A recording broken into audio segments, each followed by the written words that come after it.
Great. Yeah. So yeah, thanks so much for having me. So I want to talk today about using computational fabrication and assembly to enable manufacturing at points of need. So to illustrate why I think this is important, I want to start by talking about a particularly notable point of need, which is the space environment. No? Probably connected. I think there are too many USB things. It's working a second ago. I'll use my mouse. It's working. We can still hear you. Okay. Oh, it's strange. My keyboard doesn't work either now. Oh, here we go. Okay. So the space environment, right? So anything we launch to space today has to be packaged within the confines of a rocket fairing, which is typically no larger than a few meters in diameter. And once inside that fairing, the structures or the artifacts or the robots we send to space have to have been designed to withstand the rigors of a launch, which can be upwards of 9 Gs. And when these artifacts reach orbit, they then have to be assembled, maintained, and repaired by teams of people who don't necessarily have any manufacturing experience in some of the harshest conditions that we know of. But these challenges are mirrored on Earth as well. So in hospitals, in laboratories, in disaster areas, and now increasingly community makerspaces, these are all environments that demand unique hardware solutions with speed and customization that a centralized mass manufacturing paradigm can rarely provide. And this is because centralized mass manufacturing places hard constraints on our ability to customize artifacts for individual needs and applications, to deliver them to the right place at times of need, and to transport them across both global and increasingly extraplanetary supply chains that are subject not just to volume constraints, but also to global economic and political stability. Creating new manufacturing capabilities that can be deployed at these points of need requires addressing 2 key challenges.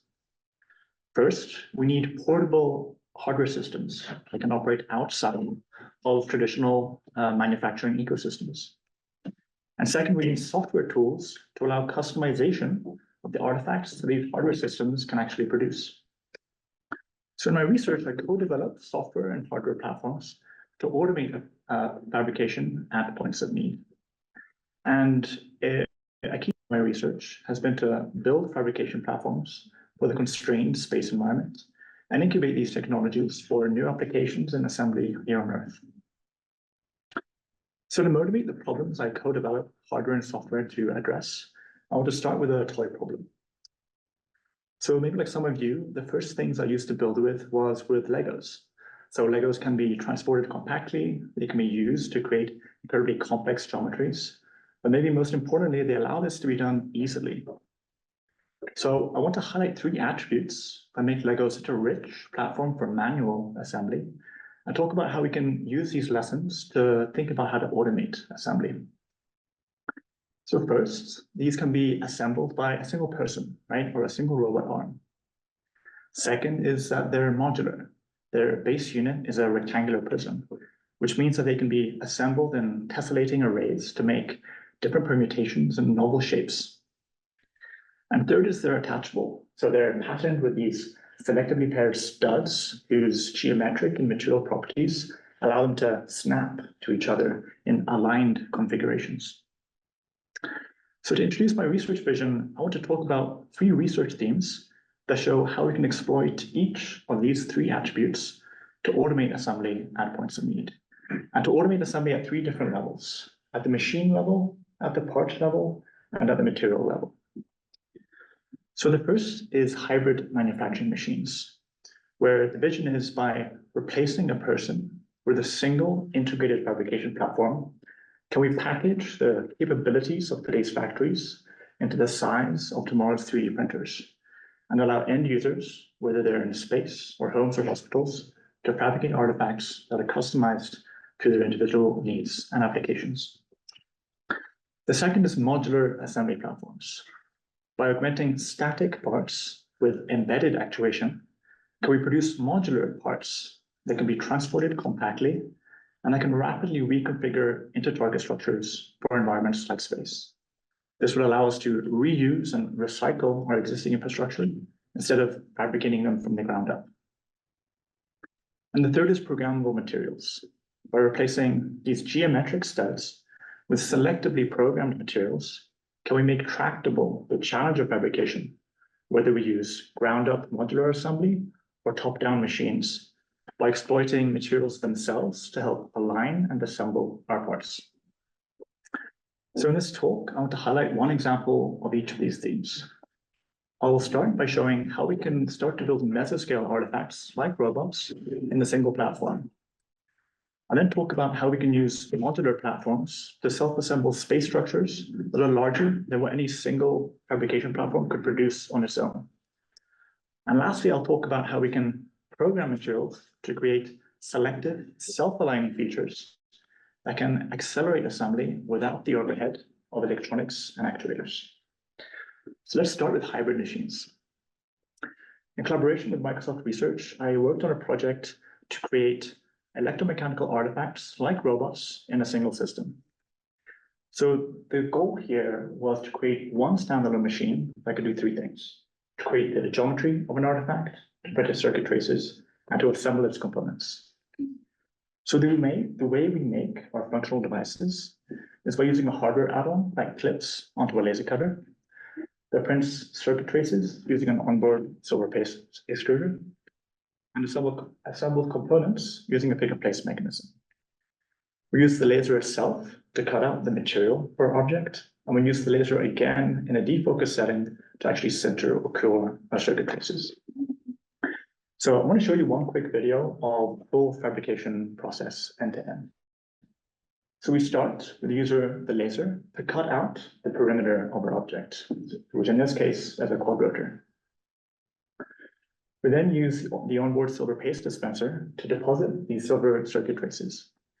These traces are comprised of around 48% silver nanoparticle embedded in a resin matrix, and they're non-conductive in its liquid state. I will later cure it during the second stage. Next, we use the onboard pick-and-place mechanism to collect components from a storage area over on the right and deposit them on the substrate, where here we're lining up the electrodes or the pins of individual components with the circuit traces. And finally, we use the same laser, again, this time in a defocus setting, to actually cure or center these traces. And this has the dual function, first, of electrically connecting all of the components, and second, of rigidly bonding them to the board. So in the case of a quad rotor, once fabricated, it can deploy itself directly out of the platform. Yeah.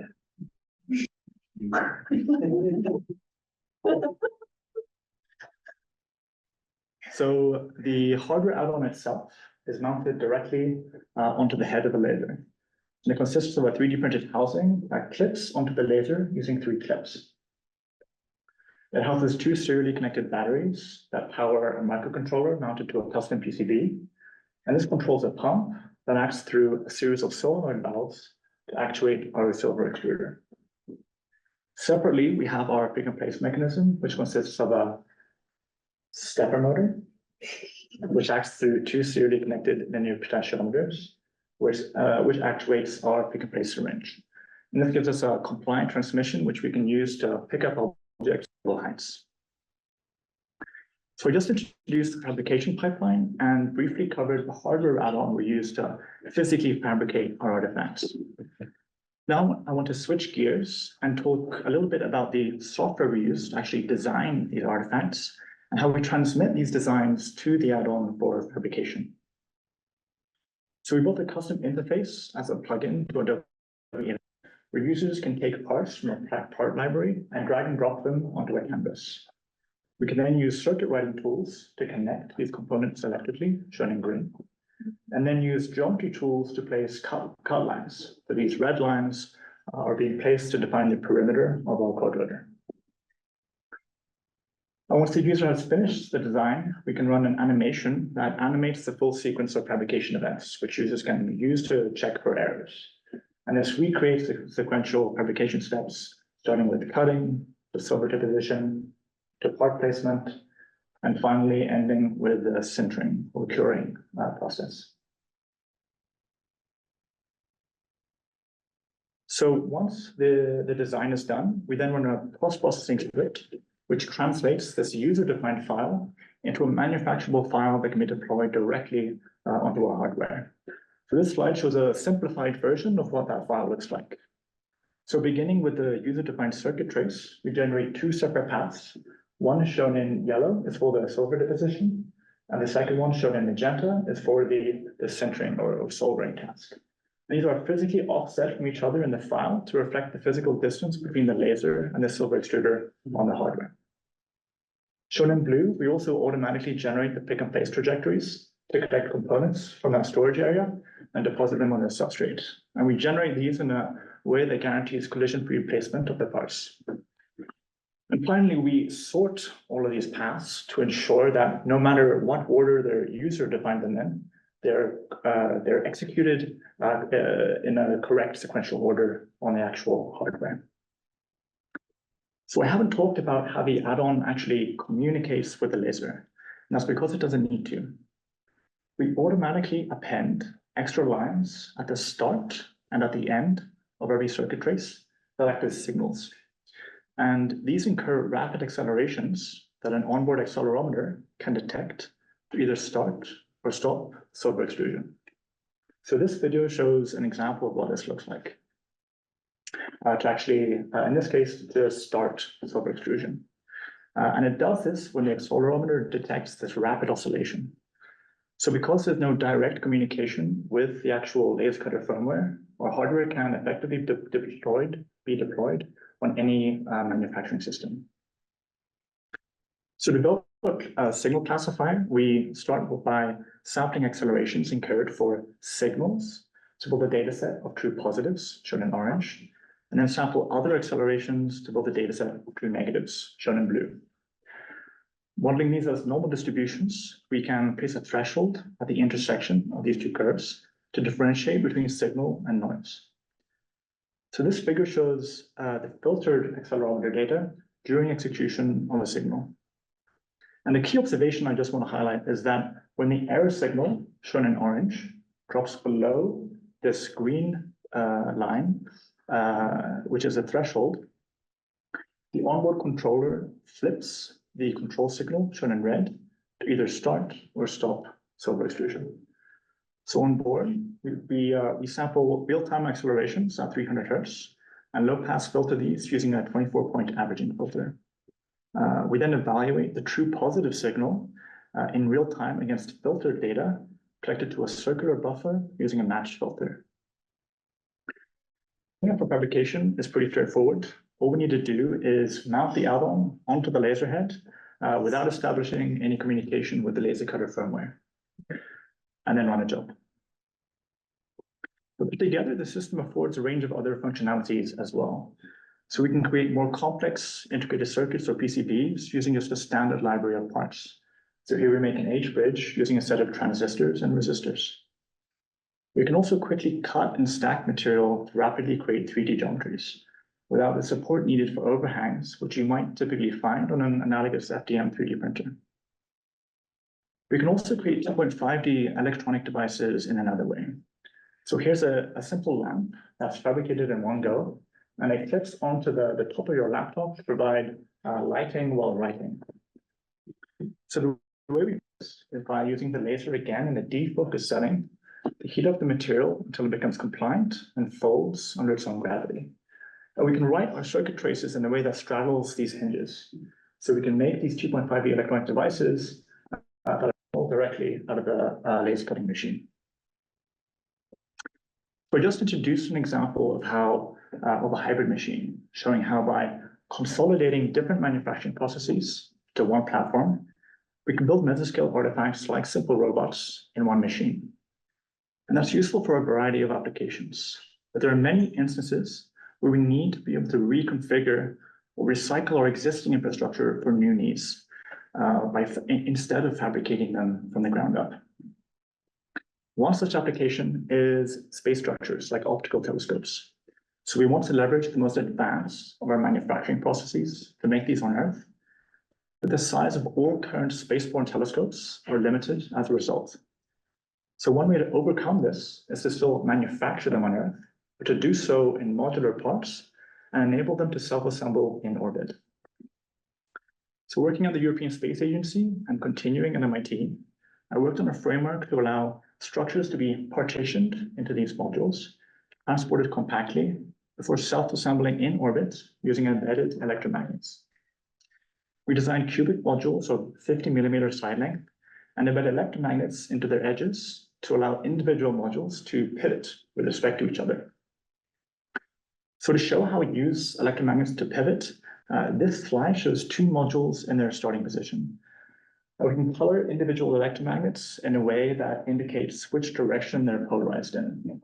So you can imagine this electromagnet highlighted in red is polarized with its north pole facing into the page. And these three electromagnets shown in blue are polarized with their south pole facing into the page. So the two electromagnets with opposite polarizations are energized to attract each other, which we use to create a hinge. While the two electromagnets with identical polarizations repel each other, which we can use to actuate a pivoting maneuver. Once the pivot begins, we maintain the attractive pair of electromagnets to maintain the hinge. And once the pivot completes, we can energize a second pair of electromagnets attractively to actually form a stable bond after the pivot completes. And we chose cubic modules for a reason. So it turns out that there are provably correct algorithms that show if you have a structure that's been discretized into voxels or cubes, you can in fact reconfigure that structure into any other arbitrary shape. But these algorithms rely on you being able to perform two key primitive maneuvers. These are a pivot and a traversal. So a pivot involves two cubes pivoting around the shared axis, and a traversal involves one cube pivoting off the face of a second and onto the face of the third. So our goal was to demonstrate that our electromagnetically actuated pivoting technique could execute these two pivoting maneuvers in order to posit that we could conceivably reconfigure larger arrays of these structures in orbit. So we built an array of these modules, and we deployed them on an airtable. We are performing a simple pivot. And an airtable, if any of you have ever been to an arcade, is like an aircraft hockey table. So it essentially provides a low friction environment with which to simulate microgravity conditions. So after the pivot, we used the airtable to deploy the traversal maneuver. And all these videos are shot in real time, and they're being controlled by a laptop over to the left out of frame. It's very hard to hold those cubes with one hand.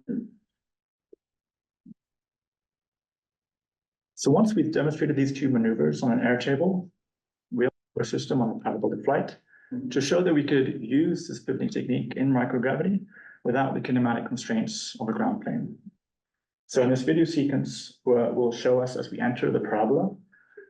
I'm going to hold these cubes in the center of this compartment and wait for stable microgravity to settle in, for releasing the cubes and executing the pivoting maneuver.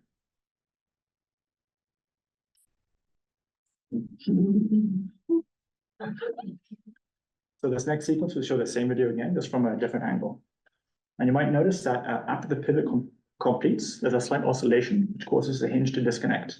And this happens because for the flight itself, we had to modify the cubes with compliant fixtures in order to allow very rapid disassembly in case of a fire or an electronic failure. So the work behind this can be divided into three key parts. The first being how we design the electromagnets and the electronics we use to drive them. So electromagnets are power intensive, and the approximate models used to relate currents to forces are invalid over short separation distances. So to design our electromagnets, we use Ampere's force law to sum over the effect of individual current loops. Once we have the currents and the forces that our electromagnets can actually produce, we use Keynes' method to generate equations of motion for a system of up to 8 modules connected as a kinematic chain. And we synthesize a bang-bang controller that drives each individual pivot maneuver to completion.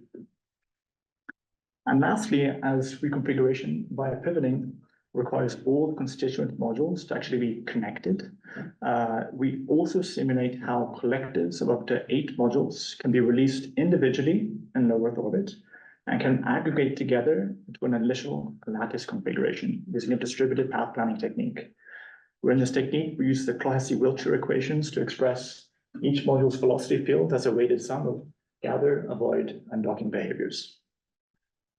So given our time today, I'll focus briefly on talking about the electromagnets, as this plays chiefly into the design of our hardware. So to evaluate the power requirements of our electronics and to see how our system scales for different sizes, we parameterize the electromagnet features and compute the magnetomotive force between neighboring electromagnets as a function of current, where we're calculating the force F exerted on one coil due to a second, which we calculate as a double line integral over each coil's geometry. To do that, oops, my slides are lagging. There we go. Oh, you can see it, okay, great. So to do that, we take infinitesimal wire elements from electromagnet 1 and electromagnet 2, and energize each of these elements by the current through the respective electromagnets. We then multiply these terms by unit vector R, pointing from each element in electromagnet 1, each element in electromagnet 2, normalized by the distance between them. And then finally, just multiply this by the permeability of our cores. So equation 1, was it a question? I do have, where's the probability?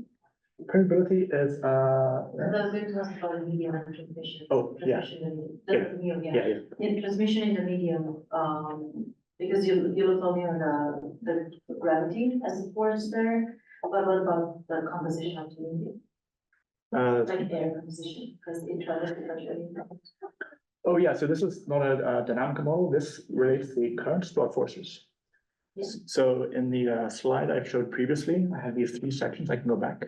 Okay. So this first part is relating currents to forces.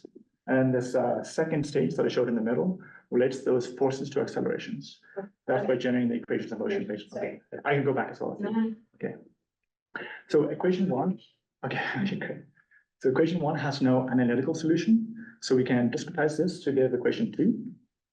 And then solving this numerically using 3,000 elements per electromagnet, well, we can visualize how each element on one electromagnet, shown in blue, acts on each element on a second electromagnet, shown in red, by these purple vectors that are connecting them. We evaluate our model against experimental data, so measuring the forces against distance, shown in orange, while holding the current fixed, and evaluating the force versus current, shown in blue, while holding the distance fixed. And both curves show our model falling within a standard error of the model. So working iteratively on our hardware, we sized our electronics to deliver 15.1 watts of power for a constant current draw of 1.2 amps for the duration of each pivot. And we then fabricate custom PCBs and install them on our built untethered modules.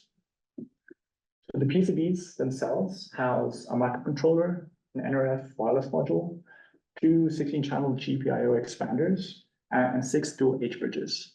And essentially combined, this allows each module to polarize each of its 12 electromagnets bidirectionally.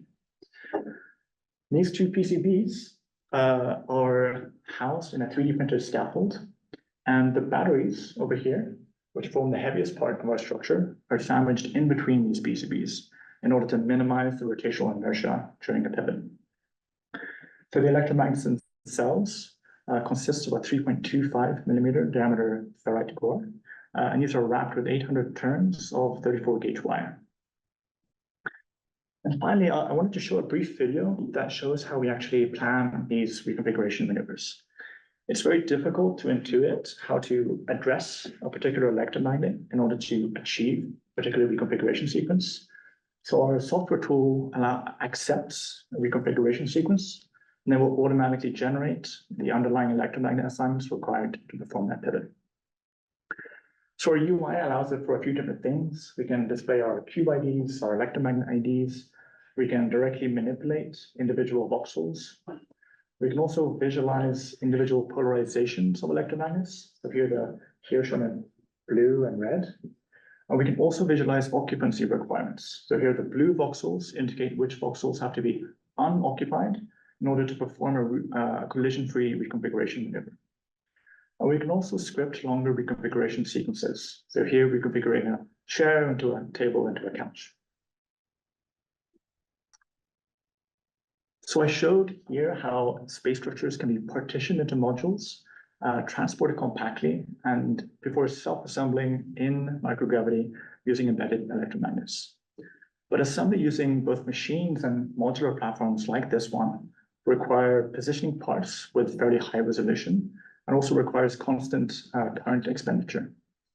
And for modular assembly in particular, like that explored in the modular robotics community, as modules become increasingly numerous and increasingly small, trying to embed electronics and actuators into these modules becomes a serious challenge. So we developed a way to program magnetic materials to align and assemble parts without the overhead of electronics and actuators. And our goal was to test whether we could use programmable materials alone in order to self-assemble a target structure. So we rely on magnets again, as these are already embedded in objects all around us, from tool racks to charging connectors to cabinet doors. So they give us a powerful yet power-free means of actuating inexpensive objects and also to eliciting interactive behaviors from these. But you rarely see more in one place at any given time, right?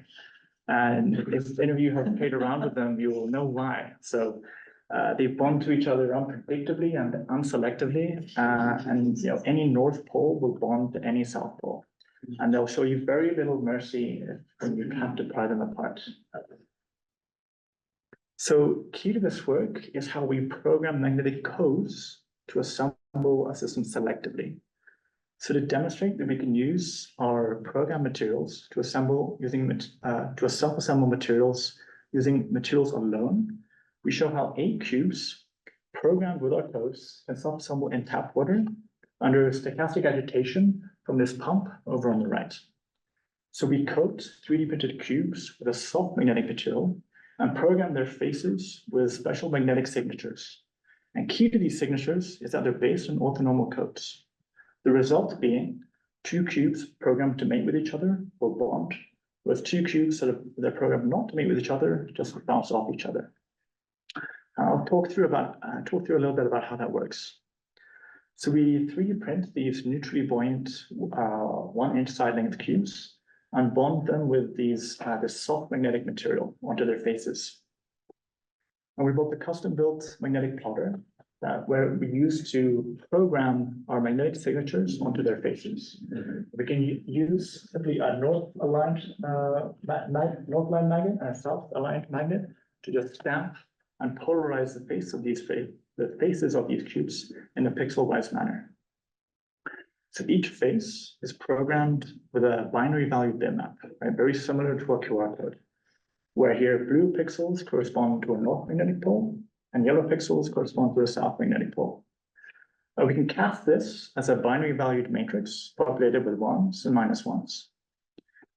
So we can describe the selectivity requirements for these codes in our self-assembling system in terms of 2 rules, a local rule and a global rule. To explain the local rule, suppose we have 2 faces and we want them to bond with each other. So these form a complementary pair. We can call them A and A prime. So wherever face A has a north magnetic pixel, A prime has a south magnetic pixel. And this means when you directly superimpose them, they're attractive at every pixel, so they're maximally attractive. But we want A and A prime to only bond in one configuration. And we want to prevent any bonding in translation or rotation in order to prevent any kind of misassembly. But our system contains many of these complementary pairs, right? So B and B prime, and C and C prime, etc. And the global rules just express the fact that no face within one complementary pair should mate with any face in any other complementary pair.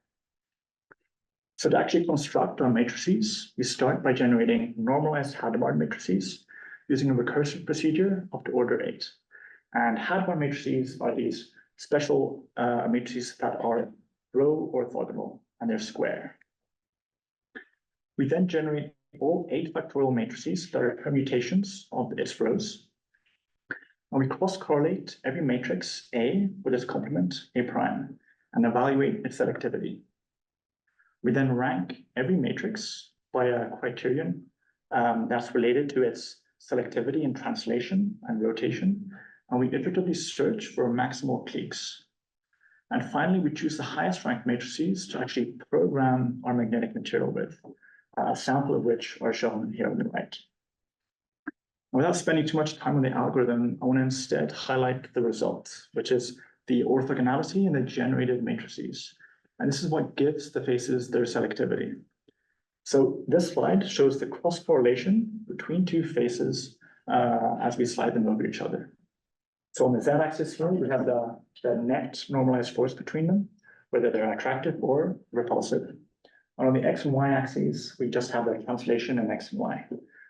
So the intuition here is that all we're doing is taking two faces, superposing them, checking the forces between them, and then translating them in x and y pixel-wise, checking the forces again, and then keeping on sampling in that procedure to generate and populate this graph. So the z-axis ranges from maximum repulsion, normalized, +1, down to maximum attraction and -1. And between these two extremes, a net force of 0 implies magnetic agnosticism. So these two faces are directly superimposed at coordinate 0, 0. You see this sharp peak at the center of this graph that shows that the faces are maximally attractive. And this is by design, right? Since wherever face A has a north pole, A prime will have a south pole. But under translation, the net force between these two faces becomes bounded around 0. And the intuition is that this is effectively because the attractive and repulsive forces end up canceling out. So I want to show a quick manual demo of what that graph actually looks like in physical reality. We can actually view these codes using magnetic viewing film. So when these faces are directly superimposed, they bond. But when they're translated, pixel-wise, they become agnostic to each other. And the same is true in rotation until we come back to the starting configuration. So to evaluate our ability to simulate the attractions between faces, we measure the forces between two faces under pixel-wise translation and compare this to simulated values generated by taking the Hadamard product between the two matrices. And the result here is shown for a checkerboard matrix. So again, just trying to give you an intuitive sense of what's happening, you can try to imagine measuring the forces between these two complementary checkerboards as you slide them across each other. So if you notice, they're complementary. So here in the top left, one has a yellow pixel and one has a blue pixels. So when they're directly superimposed, you see this sharp attractive peak at coordinate 0, 0. But when purely translated in either X or in Y, what a good catch, they oscillate between all pixels being repulsive and all being attractive, hence resulting in this wave-like figure. And both attractive and repulsive forces decrease towards the edges of the graph, since there are just fewer pixels overlapping. So we found a normalized sum of squared differences of 0.014 between the predicted and the measured values, but they can also be seen to agree well visually. So lastly, in addition to our code generation algorithm and our modules and the hardware we use to actually program them, we also designed a software tool to simplify the programming procedure. So the software allows users to design custom pixel patterns from scratch, which on export are translated into G-code for plotting on our magnetic plotter. In addition, it also supports users to visualize magnetic pixel patterns that are scanned from a previously programmed magnetic surface, which allows users to discover, copy, and edit previously programmed patterns for new applications. So combined with the hardware, the system allows, or it shows how we can program materials to create selective self-aligning features that can accelerate assembly without the overhead of electronics and actuators. And previously in my talk, I showed how we might modularly assemble space structures that are larger than what any traditional single fabrication platform could produce on its own. And I showed how we can build mesoscale artifacts like simple robots in a single machine. So I try to explain how each of these were three instances of three broader research themes on how to automate assembly at three different levels: at the machine level, at the part level, and at the material level. So in the last couple of minutes, I wanted to reintroduce my research vision and talk about three research directions that expand on these ideas and why I think they're important.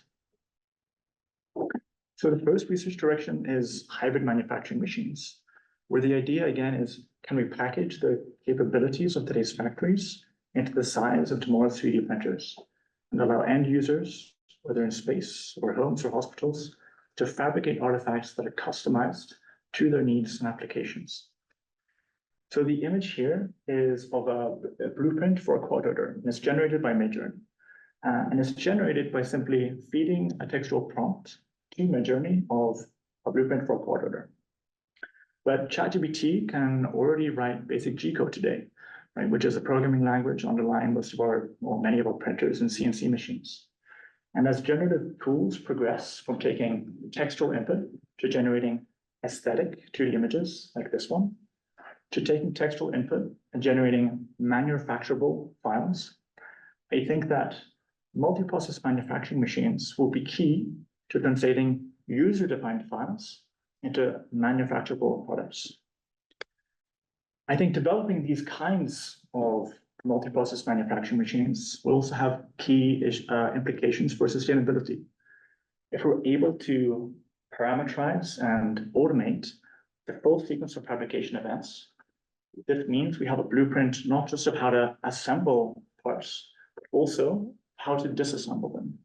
And so I'm interested in exploring how to use these machines to take our manufactured artifacts and recycle and harvest their components to be able to remanufacture them for new applications. The second research direction is modular assembly, where the idea is, can we produce parts, modular parts, that can be transported compactly and that can rapidly reconfigure into target structures for environments like space. And this would let us reuse and recycle our existing infrastructure instead of fabricating them from the ground up.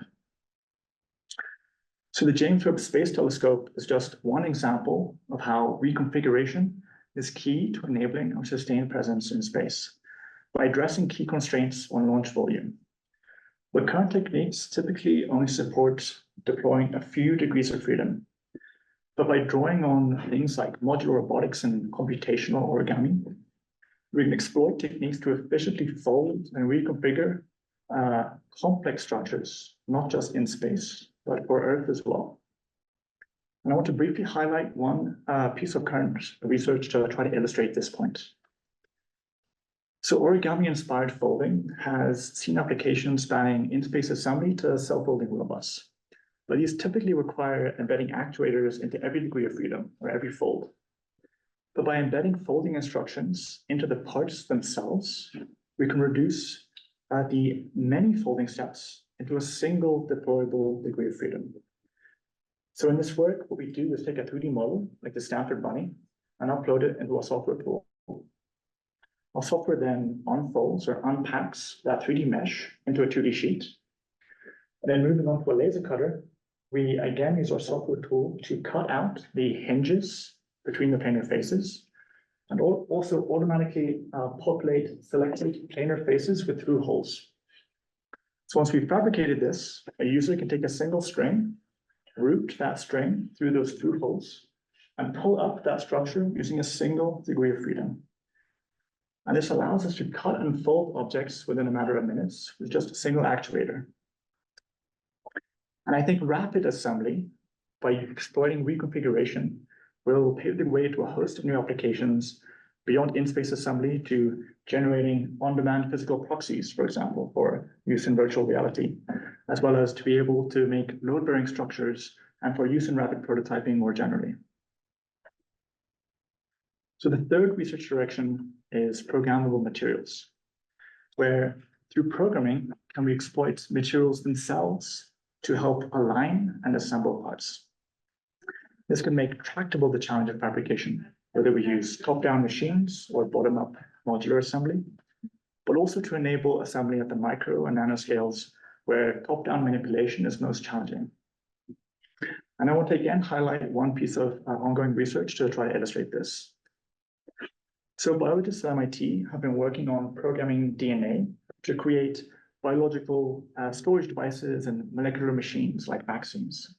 But to date, some of these processes have typically suffered from low yield rates due to the non-selectivity in their programmed codes, but also because of the non-existence of any physical proxies at the centimeter scale with which to easily test their assembly strategies. But DNA exhibits a behavior that's very analogous to how magnets interact. So a DNA helix is comprised of two backbones that are connected together using 4 types of DNA base pairs. So shorthanded, we can call these A, T, G, and C, where A and T will bond to each other and G and C will bond to each other, but they won't bond in other configurations. And this is analogous to how magnets interact. So north and south will bond, but north and north will not. We took our 2D codes, instantiated as these magnetic poles, and we translated them into 1D strings using a quaternary alphabet of A, T, G, and C. When working with our biologist colleagues, we used DNA origami techniques to fold DNA into these tile structures, and we programmed our 1D codes along the edges of these tiles. And we programmed these codes in such a way as to allow 4 of these tiles to self-assemble into a larger square structure. And atomic force microscopy shows that we're able to use our codes to self-assemble DNA at a nanoscale, suggesting that these code theoretic programming techniques work across both magnetic and biological material domains across 6 orders of magnitude.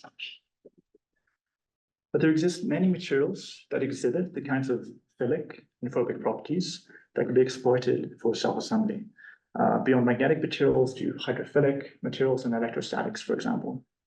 And by working with interdisciplinary researchers, I think that material-based programming could be key to enabling new applications for assembly in biology to architected materials to microrobotics. And I've presented these 3 research themes as separate ways to achieve assembly at the machine level, at the part level, and at the material level. But because they operate at these different hierarchies, I think these are ultimately complementary ways that we can integrate to support assembly at the meso, macro, and micro scales, both in space and here on Earth. With that, I want to thank my many wonderful masters and undergrad students who worked on these projects with me, and with my funders. And I'm very happy to take any questions.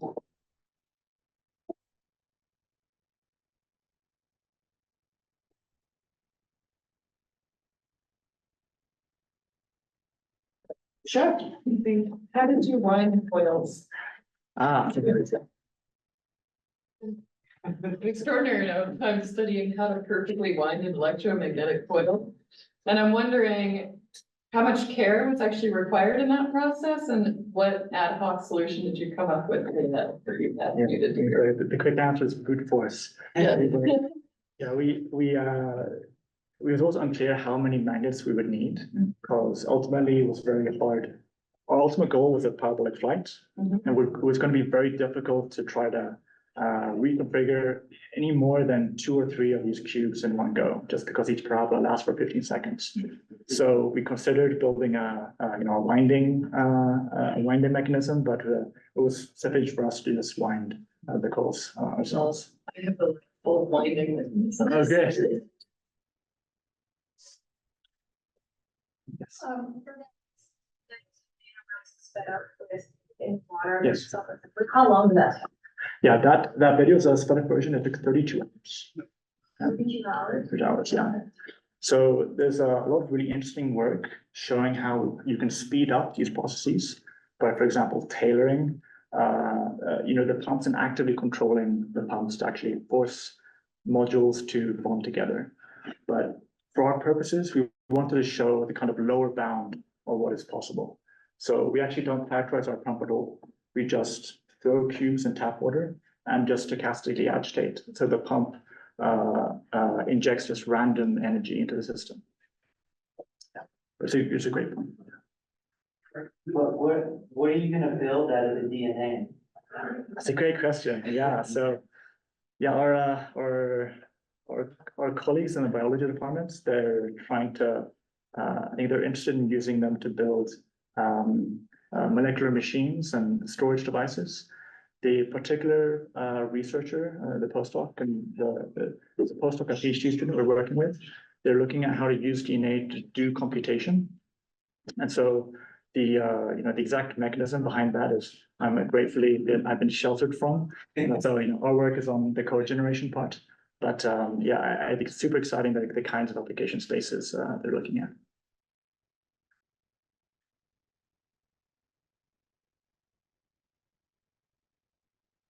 Your self-assembling blocks are 8 by 8, and it seems like maybe there's an upper bound to how well that can work, like 16 by 16 might not work so well because of the forces in the distance, I can't say it very well.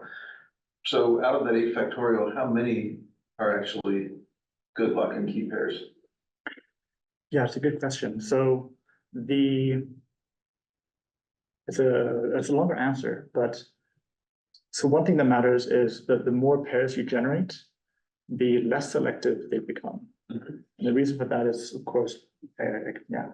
So you essentially, you have this energy injected into the system by the pump, and you have to ensure that the pairs that should mate are strong enough to not get disconnected by that. But you want the faces that should not mate to be so weak such that they are disconnected by the pump. And the more pairs you generate, the smaller that threshold you have to actually play with. But then you also have to paint on each of the 6 bases of the cube Yes. a different lock or key. Yes. So what's interesting is that as you go, I mean, so for 8 by 8 matrices, we have 2 to the 64 patterns to choose from. As you go up, so like 16 by 16, for example, we played around with.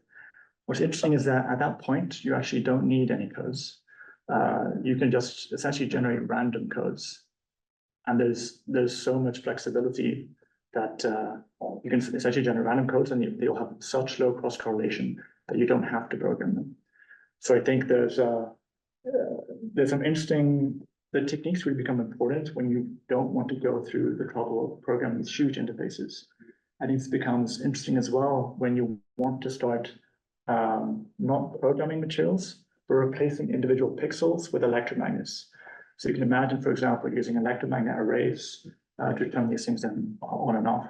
I think another really interesting phenomenon about the pixel resolution is for a given size face, the resolution affects the force distance relationship. So an 8 by 8 matrix like we programmed, to compare that to a 16 by 16 pattern on the same face size, the high resolution pixel pattern will have a stronger force between them when they're directly superimposed. And that force will decay more quickly over distance. And that's because essentially of the field lines making these tiny, tiny loops, which don't extend out of the face for high resolution patterns. And what this means is that if you try to picture these two curves in your head, you have one curve that decays very quickly, and one curve that decays starting from a low level and decays more slowly. So what's possible is actually to create stable equilibria at a distance, where the attractive and repulsive forces cancel out at a few millimeters or centimeters away from the actual face. So one interesting application we're thinking of, I've been talking to the European Space Agency about, is using these to create stable formation flying hardware that could help in docking procedures, for example, because you can stably have structures that are at a stable distance from each other in microgravity. Why not tetrahedra? And why did you use cubes and not tets? Yeah, so there are a bunch of space-filling polyhedra you can use, including tetrahedra. One of the main reasons is really that so first cubes are they're Cartesian, so it's much easier to plan these maneuvers.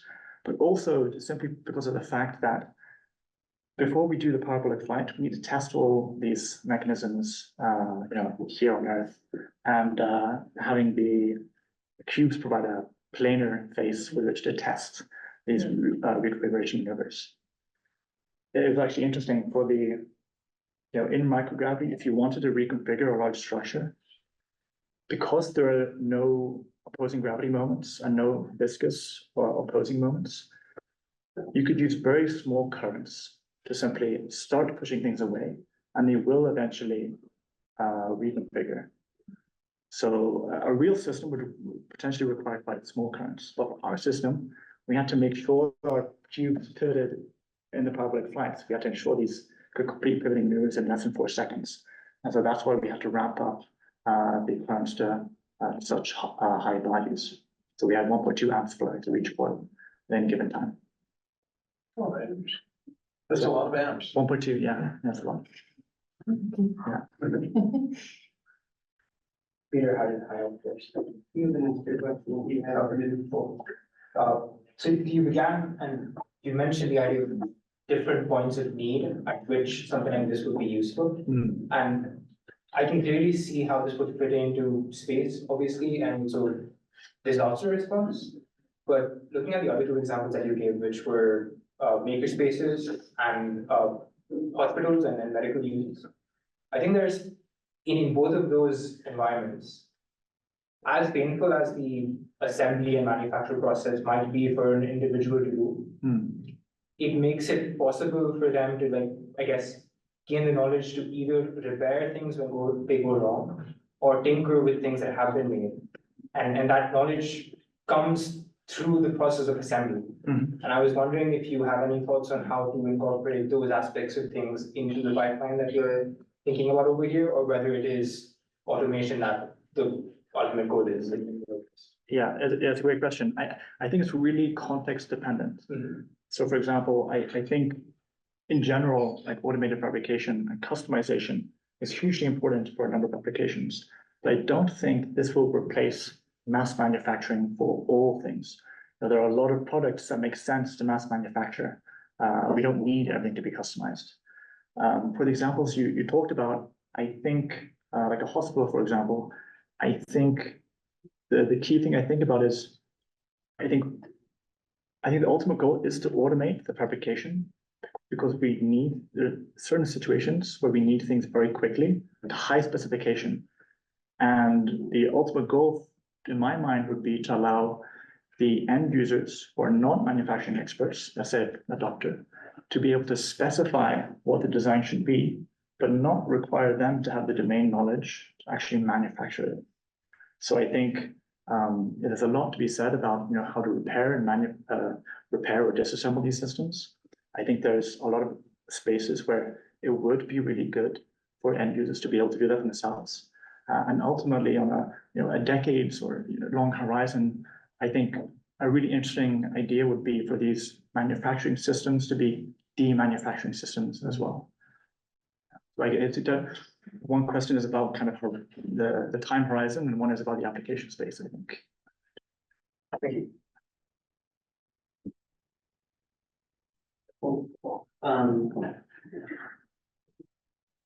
So how rigid are those self-assembling cubes in the end? Because I noticed in the video, there's quite a bit, because of the forces you're applying during that 15 seconds, you kind of see it detach on the other end. So is that something you're not concerned about yet, or? Yeah, so it's not a concern, and mainly because in the microgravity example, the reason they detach is because we were required to substitute the fixtures, like all the 3D printed fixtures that actually hold the cube together, with more compliant ones, so that in case, because we built all the electronics ourselves, in case of an electronic fire, we don't want to have a fire on a parabolic flight, and so we made sure that we could very quickly just like rip them apart and remove the batteries. So this is something we verified on the Airtable again. As long as the cubes are, manufactured within a good degree of tolerance, the hinge disconnect doesn't happen, because the electromagnets are at the very, very strongest when they're next to each other. That force distance profile decays so quickly. So in the microgravity example, what had happened was that when we played around with the cubes, and we, for every parabolic flight, you do a couple of test parabolas. So you do like 5 parabolas where things float about and fall back to ground before you actually start an experiment. And so the cubes were just deformed by like 2 or 3 degrees to be non-parallel with each other. And so you can kind of imagine in your head when you complete that pivot, you have 2 blowing this out of proportion. You have 2 electromagnets are like this. And so if when they slap together, they do this thing, and that's why they disconnect. So I think we'd have to manufacture these with better tolerances and just rigid fixtures. So how long until you have the couch that you showed? That's a great question. That's a great question. Yeah, I mean, one thing I'm excited about is, so one thing I'm trying to do is miniaturize these cubes to, I'll step back. So self-assembly is very easy in space, actually makes a lot of sense in space, but it's very hard to do in it. And one of the reasons for this is that mass scales with dimension cubed, whereas forces generally scale with dimension squared. So an electromagnet, for example, was roughly correlates with the surface area of your core. And so it is in your favor to go down in scale, because then forces become larger with respect to the mass. And so we're working on miniaturizing these 50 millimeter side length cubes down to a side length of 10 millimeters. And the idea is for us, I mentioned I'd gone to Shenzhen in January to look at the manufacturing ecosystem. And one of the reasons was to be able to mass manufacture these cubes at this centimeter scale in the hundreds. And the idea is to build tangible user interfaces where you could have a kind of like recyclable 3D printing. So you can imagine, hundreds of these cubes on your desk that rapidly just like click together and reconfigure into a target structure. And I can reconfigure into the next target structure to rapidly create kind of like wireframe structures that give you a sense of scale before printing something that maybe can't be recycled. So I started rambling there, but hopefully that answered your question. I want one. Can I ask one like kind of related to the assembly in space Yeah. things and how it makes a lot of sense to do self-assembly in space? Yeah. I'm thinking about the experiment where you simulated like grounding, like you have the stochastic motion, put your cube together. It seems like you can't have that kind of random motion in space, probably, right? Like things are kind of just like. Yeah. So do you have Yes, to, yes, I see. if you take an approach like that in Yeah. space, do you need some kind of stochastic motion simulator up there with it, or what, like, do the pieces need their own propulsion systems, or like? Yeah, so it's a question about, so we did something we did like fluidic assembly that has bounded by these curves, and how do you do that in space? Yeah. Yeah, so I think there's a lot of ways you could maybe adapt this situation to be, that wouldn't require you just translating this exact project to work in space. But what one example of doing just that is that some folks are looking at doing this kind of stochastic self-assembly by first inflating a large, essentially textile that basically creates a large sphere around the structure within which you can self-assemble. And that gives you a kind of compliant boundary off which to bounce off of. Does that answer your question? So, but then, well, almost, I guess, and then you would have to like somehow perturb the sphere, right? Like you would have to shape that. As long as you inject the modules into the system with some initial velocity, that won't really decay in microgravity environment, because there is no viscous friction or anything else. But ultimately, I think if I envision this being used, I think just taking thousands of spacecraft and it requires enough engineering to build a spacecraft that I think we should do better than stochastic agitation. So we should have some kind of more intelligent control. But I think it's an interesting way to demonstrate what is possible without any control, if that happened.